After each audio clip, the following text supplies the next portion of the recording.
दूसरा इतिहास ग्रंथ अध्याय 29। हिजकिय्याह के शासनकाल का प्रारंभ। जब हिजकिय्याह राजा बना तो उसकी अवस्था 25 वर्ष थी। उसने यरूशलेम में 29 वर्ष शासन किया। उसकी माता का नाम अबिया था, वह जकरिया की पुत्री थी। उसने अपने पुरखे दाऊद की तरह वही किया जो प्रभु की दृष्टि में उचित है। हिजकिय्याह द्वारा मंदिर का शुद्धिकरण। उसने अपने शासनकाल के पहले वर्ष के पहले महीने में प्रभु के मंदिर के द्वार खोले और उनका जीवन द्वार किया। इसके बाद उसने याजकों और लेवियों को बुलवाया। उसने मंदिर के पूर्व के मैदान में उन्हें एकत्रित कर उनसे यह कहा, लेवियों, मेरी बात सुनो। अपने को पवित्र करो और प्रभु अपने पूर्वजों के ईश्वर के मंदिर को पवित्र करो। पवित्र स्थान में जो अशुद्धता हो उसे दूर करो, क्योंकि हमारे पूर्वज हमारे ईश्वर के प्रति ईमानदार नहीं रहे और उन्होंने वही किया जो प्रभु की दृष्टि में बुरा है।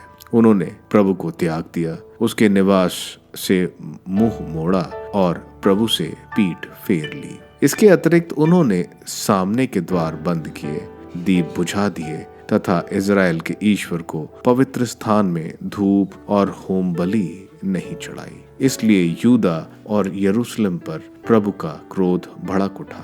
उसने उन्हें त्रास, घृणा और तिरस्कार का पात्र बना दिया, जैसा कि तुम अपनी आंखों से देखते हो। इतना ही नहीं, हमारे पिता तलवार के घाट उतार दिए गए और हमारे पुत्र पुत्रियां और पत्नियां बंदी बनाकर ले जाई गईं। इसलिए मैंने प्रभु इज़राइल के ईश्वर के साथ संधि करने का निश्चय किया, जिससे उसका क्रोध हम पर से दूर हो जाए। मेरे पुत्रों, अब तत्पर रहो। प्रभु ने तुम्हें इसलिए चुना कि तुम उसके सामने खड़े होकर उसकी सेवा करो और उसके याजक बनकर उसे धूप चढ़ाओ। इसके बाद ये लेवी उठ खड़े हुए। कहातियों में से अमास्याह का पुत्र महत और अजरिया का पुत्र योएल, मुरारियों में ये आबादी का पुत्र कीश और यहलेल का पुत्र अजरिया, गेशरोनियों में से जिमा का पुत्र योआ और योआ का पुत्र एदेन, एलिसाफान के वंशजों में से शिमरी और ययेल, आसाफ के वंशजों में से जकरिया और मतनिया, हेमान के वंशजों में से यहीएल और शिमई तथा यदुतून के वंशजों में से शमाया और उजिएल।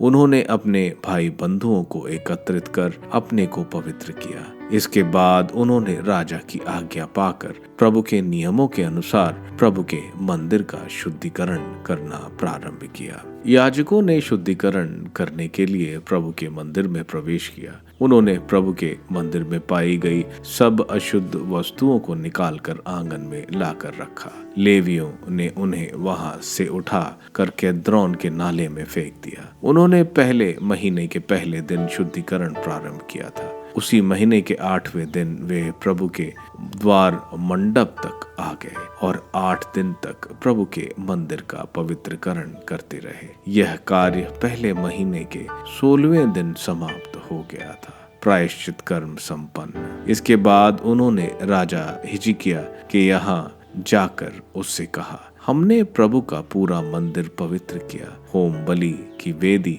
तथा उसके सब उपकरण और भेंट की रोटियों की वेदी तथा उसके सब उपकरण हमने उन सब समारियों को जिन्होंने विधर्मी राजा आहाज ने अपने शासन काल में निकाल दिया था, फिर से रखा और पवित्र किया। वे सब प्रभु की वेदी के सामने रखी हुई हैं। दूसरे दिन प्रातःकाल राजा हिजकिय्याह ने नगर के पदाधिकारियों को एकत्रित किया और प्रभु के मंदिर में गया। वे 7 सांड, 7 मेढ़े, 7 मेमने और 7 बकरे लाया, जिससे वे राजवंश, मंदिर और यूदा के लिए प्रायश्चित बलि के रूप में चढ़ाए जाएं। राजा ने हैरोन के वंशज याजकों को आदेश दिया कि वे उन्हें प्रभु की वेदी पर चढ़ाएं। सांडों का वध किया गया और याजकों ने उनका रक्त एकत्रित किया और वेदी पर छिड़का।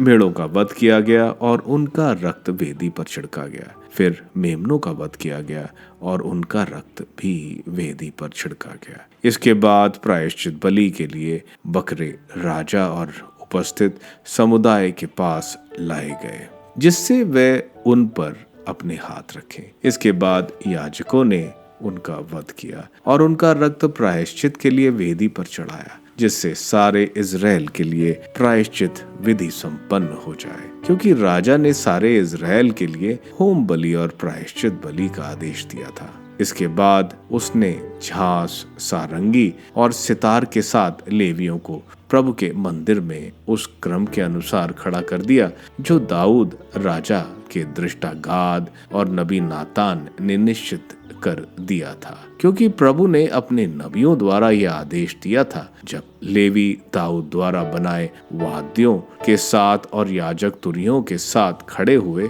तो हिजकिय्याह ने वेदी पर होम बलि चढ़ाने की आज्ञा दी।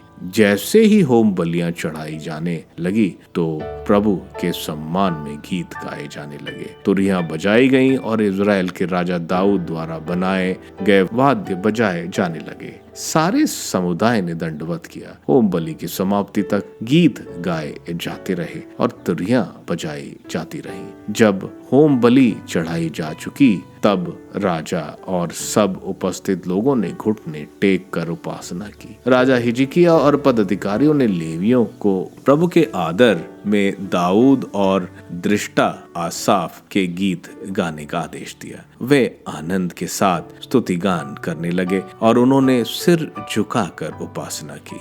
हिजकिय्याह ने कहा, देखो तुम प्रभु की सेवा में नियुक्त हो, अब पास आकर प्रभु के मंदिर में शांति बलियां चढ़ाओ। समुदाय शांति बलियां ले आया और जो लोग उदार थे वे होम बलियां ले आए। समुदाय ये होम बलियां ले आए। उनकी संख्या इस प्रकार थी, 70 बछड़े, 100 मेढ़े और 200 मेमने। ये सब होम बलि के रूप में प्रभु को चढ़ाए गए। इसके अतिरिक्त 600 बछड़े और 3000 मेढ़े अर्पित की गई। बलि पशुओं की खाल उतारने के लिए याजकों की संख्या कम पड़ गई, इसलिए उनके भाइयों ने लेवियों ने तब तक उनकी सहायता की जब तक काम पूरा न हो जाए और याजकों ने अपने को पवित्र नहीं किया। वास्तव में लेवियों ने याजकों की अपेक्षा अपने को पवित्र करने के लिए अधिक उत्साह दिखाया था। बहुसंख्यक होम बलियों के अतिरिक्त शांति बलियों की चर्बी और होम बलियों के लिए